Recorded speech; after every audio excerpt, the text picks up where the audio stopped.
Hello everyone, मैं श्याम सुंदर Sharma basic concept के इस ऑफिशियल यूट्यूब चैनल में आप सभी का स्वागत करता हूं। और हमारी जो 1000 की बेस्ट एमसीक्यूज की जो सीरीज चल रही है, इसका ये है पार्ट 17। इसके पहले के 16 भाग हमारे आ चुके हैं। ठीक है, जिन स्टूडेंट्स ने हमारे बाकी के जो पार्ट्स हैं नहीं देखे हैं, तो आपको लिंक डिस्क्रिप्शन बॉक्स में दे दी जाएगी। आप उससे जाकर पुराने प्रीवियस पार्ट्स को भी जरूर देख सकते हैं। ठीक है, तो फर्स्ट से लेकर आप लास्ट तक देखें, आपको काफी इसके अंदर फायदा होगा। फायदा इसलिए होगा क्योंकि यहाँ पर आपको जो क्वेश्चंस इंक्लूड किए गए हैं, तो क्वेश्चन आपको वो लाए गए हैं जो आपके एग्जाम्स के अंदर किसी न किसी पर्टिकुलर एग्जाम के अंदर रिपीटेडली बार बार पूछे जाते हैं प्रश्न। आपका जो स्टेटिक वाला पार्ट होता है वो काफी इंपॉर्टेंट होता है आपका। ठीक है, आपकी सारी गवर्नमेंट एग्जाम्स हो गई, चाहे वो स्टेट पीएससी हो, डिफेंस की एग्जाम हो, ठीक है, रेलवे की एग्जाम हो, हमारी एसएससी की एग्जाम हो, किसी भी एग्जाम के अंदर जो हमारा स्टेटिक वाला पार्ट आता है जीएस का, उसके अंदर ये आपके जो क्वेश्चंस होंगे काफी कारगर साबित होंगे, काफी आपको हेल्प करेंगे। क्लियर? तो इस वीडियो को पूरा देखिएगा। यदि आपने अभी तक हमारे चैनल को सब्सक्राइब नहीं किया है तो सब्सक्राइब जरूर कर लेना। ठीक है, लाइक कर दीजिएगा और अपने दोस्तों के साथ शेयर जरूर करें। ठीक, बेल आइकन को प्रेस करना बिल्कुल ना भूलें, तभी आपको क्लासेस के नोटिफिकेशन मिल पाएंगे। क्लियर? चलिए तो शुरू करते हैं। हमारा पहला क्वेश्चन है आपका, निम्नलिखित में से जो 4 वेद है उनके अंदर से किस एक वेद में जादुई माया और वशीकरण का उल्लेख या वर्णन हमको देखने को मिलता है? ऋग्वेद, सामवेद, अथर्ववेद और यजुर्वेद। चलिए, तो आप वीडियो को पॉज करें और क्वेश्चंस को अटेम्प्ट करें। ठीक है, कमेंट में हमें बताएं ठीक कि आपको 20 में से कितने मार्क्स आए हैं, क्योंकि 20 क्वेश्चंस इसके अंदर इंक्लूड किए जाते हैं आपके लिए। ठीक है, तो 20 में से आपको बताना है कितने मार्क्स आते हैं। और इसका सही जो आंसर है वो है आपका ऑप्शन नंबर सी, अथर्ववेद जो है इसके अंदर आपको, ठीक है, वशीकरण या जादू टोने के संबंध में आपको चीजें इसके अंदर देखने को मिलती है, मंत्र वगैरह इसके अंदर बताए गए हैं। ठीक, कि जो भी यज्ञ के अंदर बाधाएं वगैरह आती है, इनको किस प्रकार से हल किया जाए, तो उनका यहाँ पर इसके अंदर सॉल्यूशन दिया हुआ है। ठीक है, चलिए अगला प्रश्न है, विश्व की सबसे बड़ी, ठीक है, अवरोधक प्रवाल भित्ति या जिसको बोलते हैं इंग्लिश के अंदर ग्रेट बैरियर रीफ, कहां पर स्थित है? न्यूजीलैंड के पश्चिमी तट के सहारे, ऑस्ट्रेलिया के पूर्वी तट के सहारे, अफ्रीका के दक्षिणी तट के सहारे या दक्षिण अमेरिका के पूर्वी तट के सहारे? चलिए आपको बताना है अवरोधक प्रवाल भित्ति या ग्रेट बैरियर रीफ कहां पर है। और देखिए इसका सही जो आंसर है वो है आपका ऑप्शन नंबर बी, बिल्कुल करेक्ट आंसर है। Clear? Option number B, Australia का जो आपका पूर्वी तट है उसके ऊपर बहुत बड़ी या सबसे बड़ी हमको विश्व की, ठीक है, प्रवाल भित्ति देखने को मिलती है। अगला प्रश्न है, बाल्टिक सी और जो आपका नॉर्थ सी है उसको कौन सी नहर मिलाती है? स्वेज नहर, पनामा नहर, कील नहर या उपरोक्त में से कोई भी नहीं? बाल्टिक सी और उत्तरी सी जिसको हम नॉर्थ सी भी बोलते हैं, ये आपको बताना है। ठीक है, दोनों को मिलाने वाली नहर कौन सी है? चलिए जल्दी से इसका आंसर करें फटाफट। और देखिए इसका करेक्ट आंसर जो होगा वो है आपका ऑप्शन नंबर सी, कील नहर जो है, ये आपको याद रखना है। ठीक है, तो नहरें आपको याद रखना है, ध्यान रखना है। ठीक, कि जो हमारे सागर हो गए उनको अलग करने वाली, हमारे जल डमरू मध्य हो गए, ठीक है, ये सभी आपको याद रखना है। ठीक, जल संधियां हो गई, ठीक है, ये सभी आपको ध्यान में रखना है। और इंपॉर्टेंट वाले आपको ध्यान में रखना है, क्योंकि यहाँ से आपके काफी इंपॉर्टेंट क्वेश्चंस बनते हैं और बहुत, ठीक है, रिपीटेडली क्वेश्चंस यहाँ से पूछे जाते हैं। अगला प्रश्न है आपका, सुभाष चंद्र बोस के द्वारा 1939 या 1939 के अंदर जब उन्होंने कांग्रेस छोड़ दी थी, उसके बाद में उन्होंने कौन से दल का, ठीक है, स्थापना की थी, गठन किया था? Indian freedom party, Azad Hind फौज, रेवोल्यूशनरी पार्टी या फॉरवर्ड ब्लॉक? चलिए, सुभाष चंद्र बोस के द्वारा कांग्रेस को छोड़ने के बाद, ठीक है, कौन से दल की या कौन सी जो आपका पार्टी है उसकी स्थापना की गई थी? और इसका सही जो आंसर है वो है आपका option number D, forward block. ठीक है, वेरी वेरी इंपॉर्टेंट क्वेश्चन, याद रखना है आपको, फॉरवर्ड ब्लॉक की स्थापना की गई थी। और यह अधिवेशन कौन सा था? त्रिपुरी अधिवेशन। ठीक है, चलिए अगला क्वेश्चन है आपका, भारतीय संविधान का कौन सा अनुच्छेद राष्ट्रपति को मौलिक अधिकारों के स्थगन की शक्ति प्रदान करता है? अनुच्छेद 356, अनुच्छेद 357, अनुच्छेद 358 या अनुच्छेद 359? मौलिक अधिकारों के स्थगन की शक्ति, ठीक है, जो हमारी फंडामेंटल ड्यूटीज है उनको क्या किया जाए, सस्पेंड करने की, ठीक है, शक्ति प्रदान करता है। कौन सा आर्टिकल है? और देखिए इसका सही जो आंसर है वो है आपका ऑप्शन नंबर डी, ठीक है। अनुच्छेद या आर्टिकल 359 जो है वो शक्ति प्रदान करता है राष्ट्रपति को, आपको ध्यान रखना है, ठीक है। राष्ट्रपति की शक्तियां, ठीक, इनका निर्वाचन किस प्रकार से होता है, सारी प्रक्रिया आपको याद रखना है, बहुत इंपॉर्टेंट क्वेश्चंस राष्ट्रपति से, ठीक है। और आपके राज्यपाल जो हो गए, ठीक, इनसे रिपीटेडली क्वेश्चंस पूछे जाते हैं, ये आपको याद रखना है, ठीक। चलिए अगला प्रश्न है आपका कंप्यूटर से है, मेमोरी का वह हिस्सा, ठीक है, डॉस द्वारा आरक्षित किया जाता है उसे क्या कहते हैं? जो डॉस के द्वारा आरक्षित होता है, ठीक, उसको क्या बोलते हैं? Base memory, shadow memory, read memory या रिजर्व मेमोरी? चलिए कंप्यूटर का क्वेश्चन है, बढ़िया क्वेश्चन है, जल्दी से इसका आंसर कर दो। और इसका सही जो आंसर है वो है आपका ऑप्शन नंबर ए, ठीक है। बेस मेमोरी कहते हैं उसको, ध्यान रखना है, ठीक है। जो हमारा डॉस द्वारा उसको आरक्षित किया जाता है, ठीक है, मेमोरी का हिस्सा, उसको बेस मेमोरी कहते हैं। अगला प्रश्न है आपका, ये भी आपका कंप्यूटर से क्वेश्चन है, ठीक है। कंप्यूटर के अंदर जो सॉफ्टवेयर है वो है क्या? निर्देशों का समुच्चय, सेट ऑफ इंस्ट्रक्शन है, कंप्यूटर की भाषा है, कंप्यूटर के प्रोग्राम है, या इनमें से कोई भी नहीं? सॉफ्टवेयर क्या होता है, जल्दी से बताएं।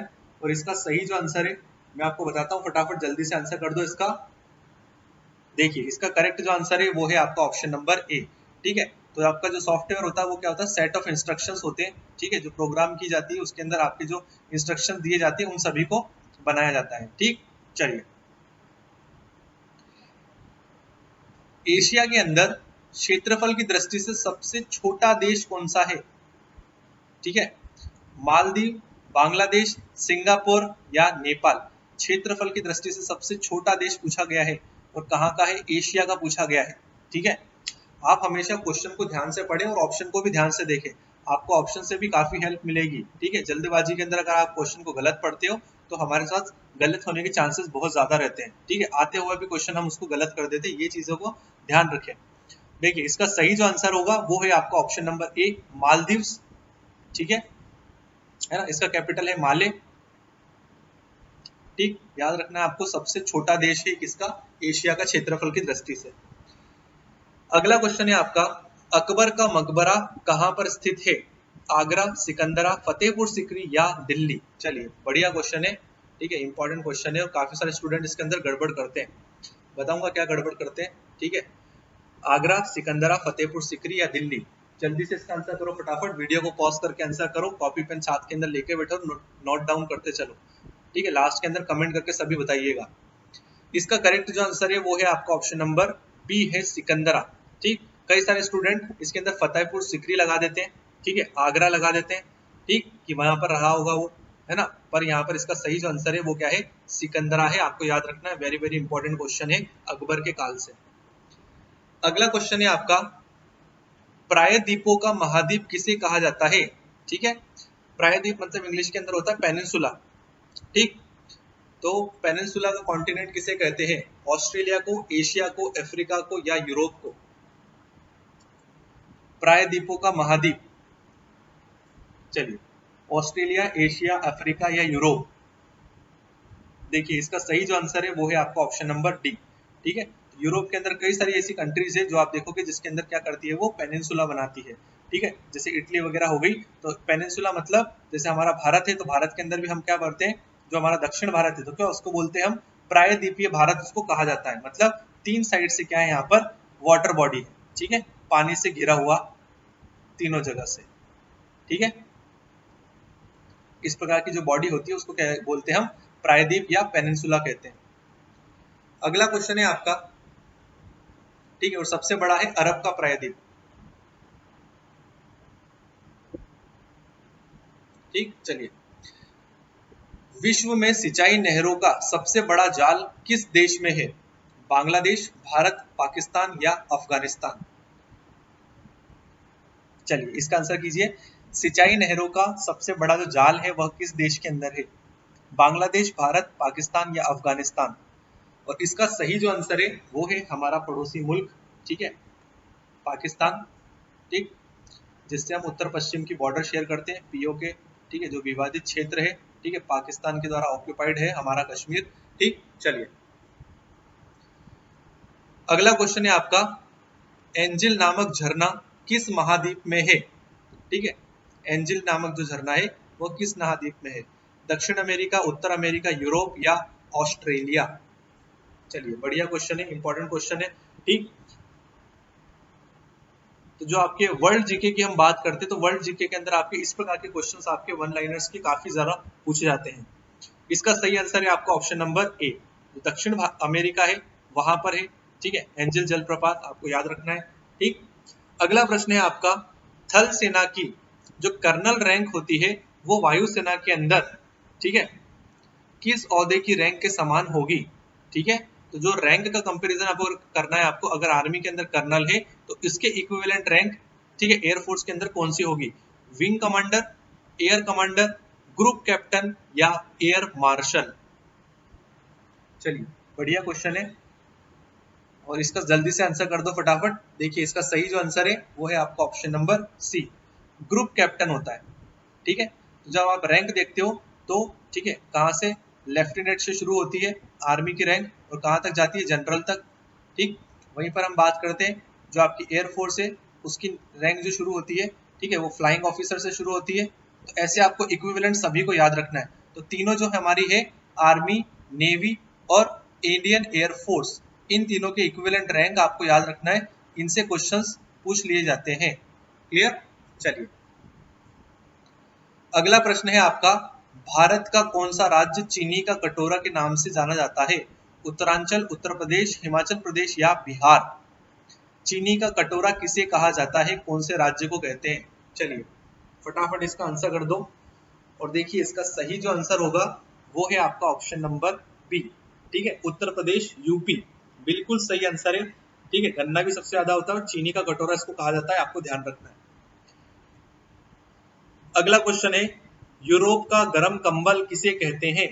गल्फ स्ट्रीम धारा को, ठीक है, क्यूरोशियो की धारा को, लेब्राडोर की धारा को या बेंगुला की धारा को? यूरोप का गर्म कंबल किसे कहते हैं? जल्दी से बताइए फटाफट। और देखिए इसका सही जो आंसर है वो है आपका ऑप्शन नंबर ए, बिल्कुल करेक्ट आंसर है। जो गल्फ स्ट्रीम है उसको कहते हैं। ठीक है, तो जो हमारी जल धाराएं हैं,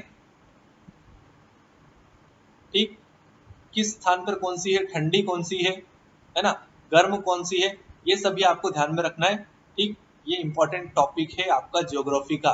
क्लियर? ये अपने आप में काफी इंपॉर्टेंट और काफी टफ टॉपिक इसको माना जाता है।